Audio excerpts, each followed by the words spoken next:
നിലമ്പൂർ നിയമസഭാ ഉപതെരഞ്ഞെടുപ്പ് അതിൻ്റെ ആദ്യ ലാപ്പിലേക്ക് കടക്കുമ്പോൾ തന്നെ UDF സ്ഥാനാർത്ഥിയായി പ്രഖ്യാപിക്കപ്പെട്ട ആര്യാടൻ ഷൗക്കത്തിന് സ്വന്തം ക്യാമ്പിൽ നിന്ന് തന്നെ ഒരു തിരിച്ചടി ലഭിച്ചിരിക്കുകയാണ്.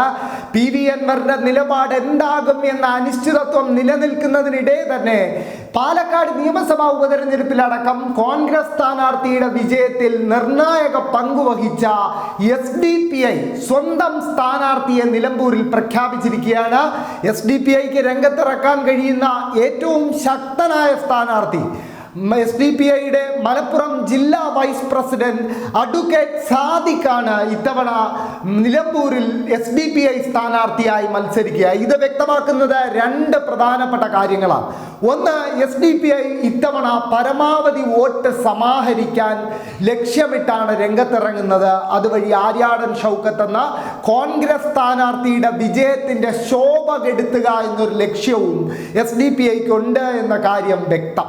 രണ്ട്, പാലക്കാട് നിയമസഭാ ഉപതെരഞ്ഞെടുപ്പിലടക്കം കോൺഗ്രസിന് അകമഴിഞ്ഞ പിന്തുണ പ്രഖ്യാപിച്ച, കോൺഗ്രസിനായി ലഘുലേഖകൾ പള്ളിയിൽ വിതരണം ചെയ്ത പ്രചരണം നടത്തിയ SDPI ഇത്തവണ സ്ഥാനാർത്ഥിയെ നിർത്തി മത്സരത്തിനിറങ്ങുന്നുണ്ടെങ്കിൽ അത് വ്യക്തമാക്കുന്നത് മലപ്പുറത്തെ ന്യൂനപക്ഷ സംഘടനകൾക്ക് ആര്യാടൻ ഷൗക്കത്തിന്റെ സ്ഥാനാർത്ഥിത്വത്തിൽ വലിയ അതൃപ്തിയുണ്ട് എന്ന് തന്നെയാണ്.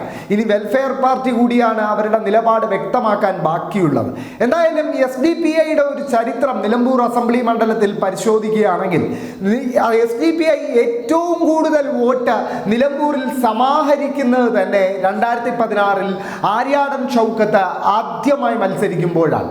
2021 VV പ്രകാശ് എന്ന കോൺഗ്രസ് സ്ഥാനാർത്ഥി PV അൻവറിനെതിരെ മത്സരിക്കുമ്പോൾ വെറും 3281 വോട്ട് മാത്രമാണ് SDPI സ്ഥാനാർത്ഥി സമാഹരിച്ചത്. എന്നാൽ 2016 അതിന് തൊട്ടു മുൻപത്തെ തെരഞ്ഞെടുപ്പിൽ ആര്യാടൻ ഷൗക്കത്ത് കോൺഗ്രസ് സ്ഥാനാർത്ഥിയായപ്പോൾ 4751 വോട്ടാണ് SDPI നിലമ്പൂർ അസംബ്ലി മണ്ഡലത്തിൽ സമാഹരിച്ചത്.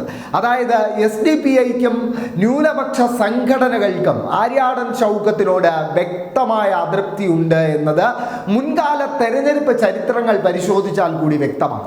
എന്തായാലും നിലമ്പൂർ അസംബ്ലി ഉപതെരഞ്ഞെടുപ്പ് അതിൻ്റെ ആദ്യ ലാപ്പിലേക്ക് കടക്കുകയാണ്. നിലമ്പൂരിൻ്റെ ഒരു പ്രധാനപ്പെട്ട പ്രത്യേകത 2021 തൃശ്ശൂരിലടക്കം ലോക്സഭാ തെരഞ്ഞെടുപ്പിൽ നമ്മൾ കണ്ട UDF BJP വോട്ട് കച്ചവടം വളരെ വ്യക്തമായി നടന്ന ഒരു മണ്ഡലം കൂടിയാണ് 2021 നിലമ്പൂർ. നിലമ്പൂരിൽ 2021 VV പ്രകാശ് മത്സരിക്കുമ്പോൾ BJP തന്നെ അവരുടെ സ്ഥാനാർത്ഥിയെ നിർത്തിയിരുന്നു. BDJS നിന്നും മണ്ഡലം ഏറ്റെടുത്ത് BJP താമര ചിഹ്നത്തിൽ സ്ഥാനാർത്ഥിയെ നിർത്തി. പക്ഷേ അവർ സമാഹരിച്ചത് വെറും 4500ഓളം വോട്ട് കുറവായിരുന്നു. അതായത് 2016 BDJS സ്ഥാനാർത്ഥി 12284 വോട്ട് സമാഹരിച്ചിടത്ത് BJPയുടെ സ്വന്തം സ്ഥാനാർത്ഥിക്ക് നിലമ്പൂരിൽ വെറും 8595 വോട്ട് മാത്രമാണ് സമാഹരിക്കാൻ. ഇത്തവണ BJP മത്സരത്തിന് ഇല്ല എന്നുകൂടി പ്രഖ്യാപിക്കുന്നതോടെ വോട്ട് കച്ചവടം ആരൊക്കെ തമ്മിലാണ് എന്ന കാര്യം വ്യക്തമാകുന്നുണ്ട്. നിലമ്പൂർ മണ്ഡലത്തിന്റെ ഒരു പൊതു സ്വഭാവം പരിശോധിക്കുകയാണെങ്കിൽ UDFന് വ്യക്തമായ മേധാവിത്വമുള്ള ഒരു മണ്ഡലം തന്നെയാണ് മലപ്പുറത്തെ നിലമ്പൂർ.